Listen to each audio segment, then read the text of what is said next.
سب سے پہلے ہمیں یہ غور کرنا ہے کہ ہم کون ہیں۔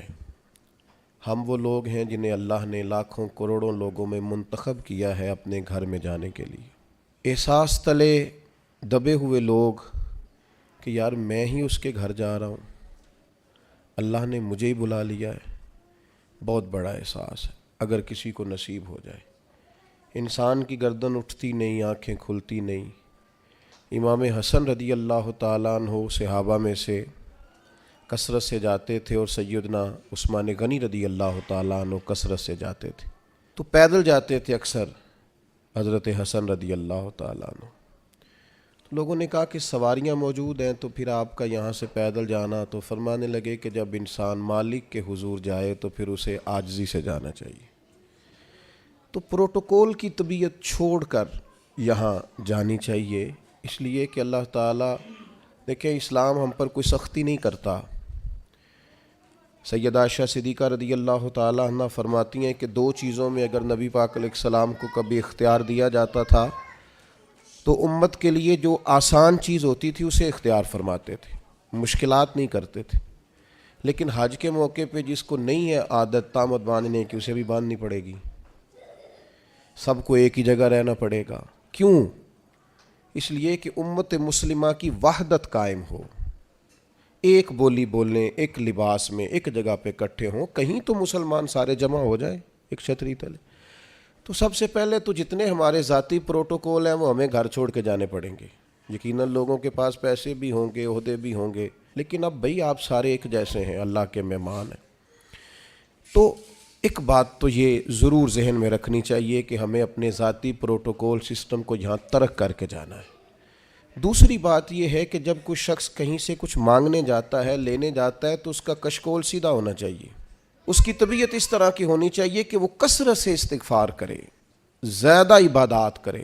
ہماری عادت نہیں ہوتی، حج ٹریننگ میں ہمیں سارے لوگ یہی بتاتے ہیں کہ زیادہ چلنا چاہیے، اور بالکل صحیح بتاتے ہیں۔ ہم زیادہ چلنے کے عادی ہوں گے تو پھر ہی وہاں جا کے چل سکیں گے۔ لیکن میں ایک بات یہ بھی کیا کرتا ہوں کہ حج پہ جانے سے پہلے نا ہمیں کو 2-3 گھنٹے مسجد میں بیٹھنے کی بھی عادت ڈالنی چاہیے، کیونکہ وہاں ہماری عادت نہیں ہوتی، اور وہاں ضروری کام یہ ہے کہ ہم حرم میں بیٹھیں عبادت کریں۔ 15 دن کا حج عمرہ، اور اس میں اگر ہمارا زیادہ وقت بازاروں میں گزر جائے تو میاں ہم تو عبادت کے لیے آئے، تو ہمیں یہ بھی عادت یہاں سے ڈال کے جانی ہے۔ کم حاجی ملتے ہیں یار ایسے جو کسی کونے میں بیٹھ کے تلاوت کر رہے ہیں، ورنہ تو جب احرام کی پابندیاں ختم ہوتی ہیں تو مینا کے اگلے 2 دن تو پھر ہم ایک دوسرے کا تعارف ہی کرتے رہتے ہیں، حالانکہ اس کا ہمیں کچھ فائدہ نہیں ہونے والا۔ عبادت کے دن ہیں، ریاضت کے دن ہیں، زیادہ سے زیادہ وقت اللہ کے لیے گزارا جائے۔ قرآن مجید نے کہا وَأَتِمُّوا الْحَجَّ وَالْعُمْرَةَ لِلَّهِ، حج اور عمرہ پورا کرنا پر کرنا اللہ کے لیے، رضا الہی پیش نظر رکھنا۔ سب سے بڑا جرم شرک ہے، اللہ شرک معاف نہیں کرے گا۔ وَيَغْفِرُ مَا دُونَ ذَلِكَ لِمَن يَشَاءُ، اس کے علاوہ ہر چیز بخش دے گا۔ تو یہ جو دکھاوا اور ریاکاری ہے، اس کو بھی نبی پاک نے شرک اصغر کہا ہے۔ کسی جگہ بھی اپنے دل میں یہ حج ایک ایسی چیز ہے جس کی حفاظت کرنی پڑتی ہے، اس کو محفوظ کرنا پڑتا ہے، اس کا خیال رکھنا پڑتا ہے۔ اگر اس کا خیال نہ رکھا جائے تو بڑی ساری محنت اور بڑا سارا پیسہ ضائع ہو جاتا ہے۔ تو عرض یہ کر رہا ہوں کہ ایک تو اپنا پروٹوکول سسٹم چھوڑ جائیں، آرام اپنا گھر چھوڑ کے جائیں، واپس آ کے آرام کیجئے گا۔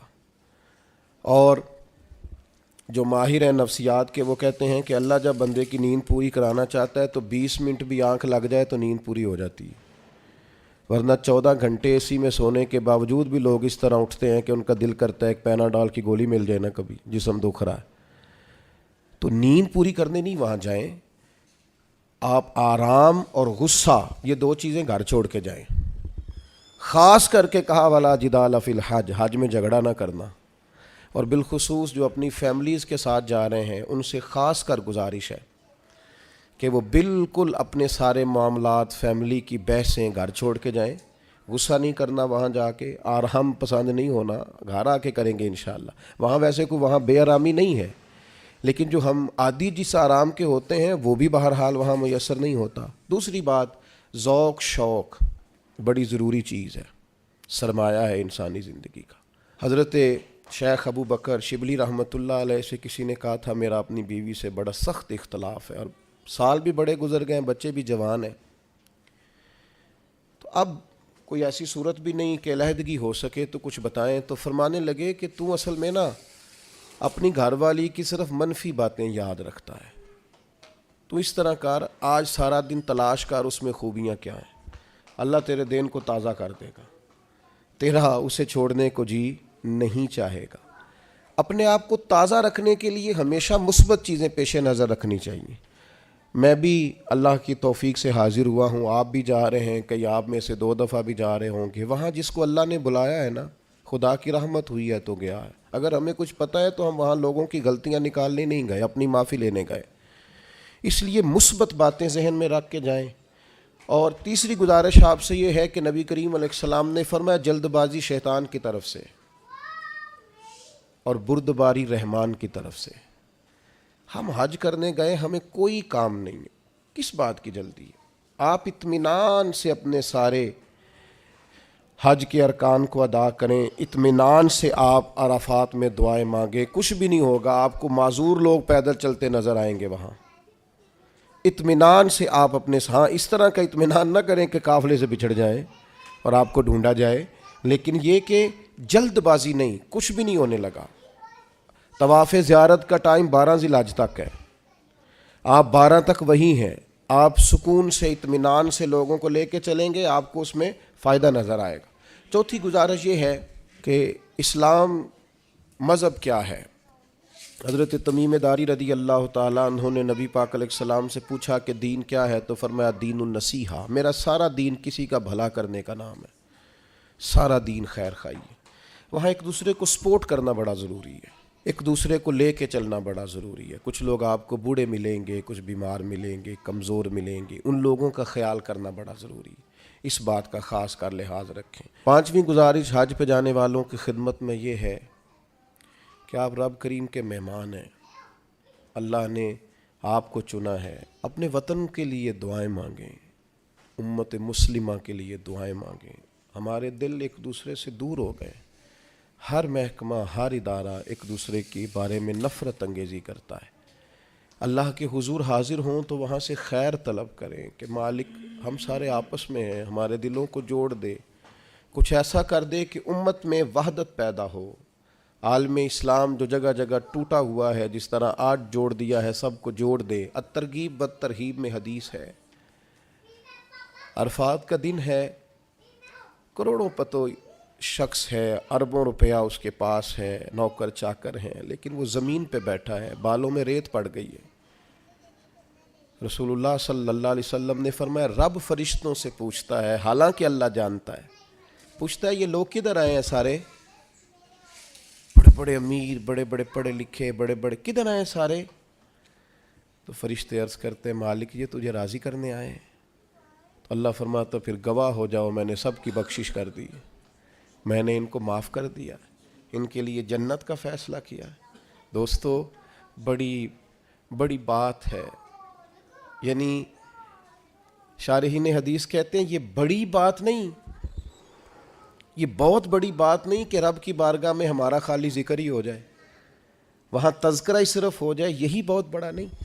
تو بہت ذوق سے، بہت شوق سے جائیں، تو اطمینان کے ساتھ آپ سارے ارکان ادا کریں.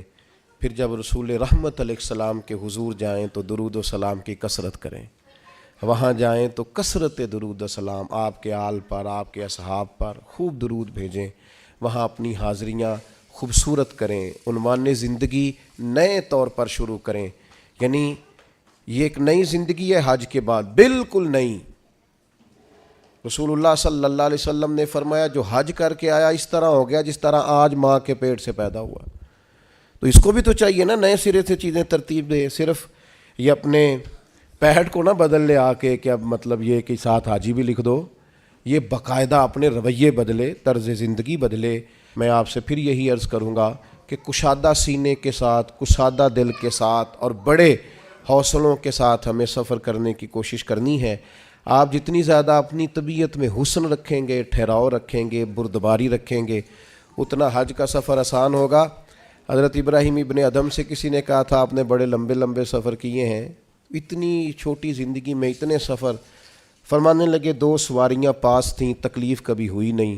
کہا کون کون سی؟ فرمانے لگے ایک صبر کی، ایک شکر کی. یہ 2 سواریاں ساتھ تھیں، لہٰذا کبھی آزمائش نہیں دیکھی۔ آپ کو بہت سارے لوگوں نے کہا ہوگا کہ حج میں مشکلات آتی ہیں، سب کی رائے اپنی جگہ پہ درست ہے۔ میری رائے یہ ہے کہ جو مالک بلاتا ہے وہ سارے راستے آسان کیے دیتا ہے، کچھ بھی نہیں ہوتا، ہر چیز بڑی آسانی سے ہو جاتی ہے۔ ہم نے تو یہ دیکھا ہے، جو یہاں بہت تھکتے تھے نا، ہم طواف زیارت کے لیے گئے تو سب سے اوپر جگہ ملی طواف کرنے کی، کچھ پتہ نہیں چلتا، اتنی آسانی سے سارا کچھ ادا ہوتا ہے۔ بڑی چیزیں تو ویسے ہی بندہ بھول جاتا ہے، بہت ذوق سے جائیے، بہت شوق سے جائیے، اور بڑا آسان ہے بھائی۔ اب تو استری نہیں ٹوٹتی حاجی صاحب کی، گھر سے بھی دروازے پہ گاڑی، اور وہاں آپ کے پاس ٹیبل اور کھانا۔ تو یاد کیجئے نا ان لوگوں کو جو بحری سفر کرتے تھے یا پیدل جاتے تھے، اور جاتے تھے اور کرتے تھے اور سب ہوتا تھا اور ٹھیک ٹھاک لوٹتے تھے، اور آتے تھے تو لمحہ لمحہ شکر کرتے تھے۔ تب آپ دیکھیے کتنی آسانی سے سارے کام ہوتے ہیں، کتنی سہولیات ہیں۔ بس ذوق شوق، تحمل، بردباری، محبت، پیار، استغفار۔ ابھی سے موبائل کو وقت دینا کم کر دیں، موبائل کی جگہ تسبیح لے لیں ہاتھ میں، تسبیح ہاتھ میں ہو تو چلتی بھی رہتی ہے، کچھ نہ کچھ بندہ پڑھتا بھی رہتا ہے۔ اور اگر موبائل رکھنا بھی ہے تو قرآن مجید رکھیں اس کے اندر اور تلاوت کریں، اور اللہ تبارک و تعالیٰ کی یاد میں وقت گزاریں، تھوڑے سے تنہائی پسند ہوں۔ پھر دیکھیے حج میں عبادت کی کتنی لذت آتی ہے۔ دل کی گہرائی سے دعا کرتا ہوں اللہ تعالیٰ اس سارے قافلے کے سفر کو آسان کرے، لمحہ لمحہ آپ سب کے لیے اللہ تعالیٰ رحمت والا فیصلہ فرمائے۔ اگر کہیں ہمارے چہرے یاد آ گئے تو یقیناً امید ہے کہ آپ ہمارے لیے دعا کریں گے۔ اللہ تبارک و تعالیٰ یہ سعادت مندی ہم سب کو بار بار نصیب کرے۔ وما علینا الا البلاغ۔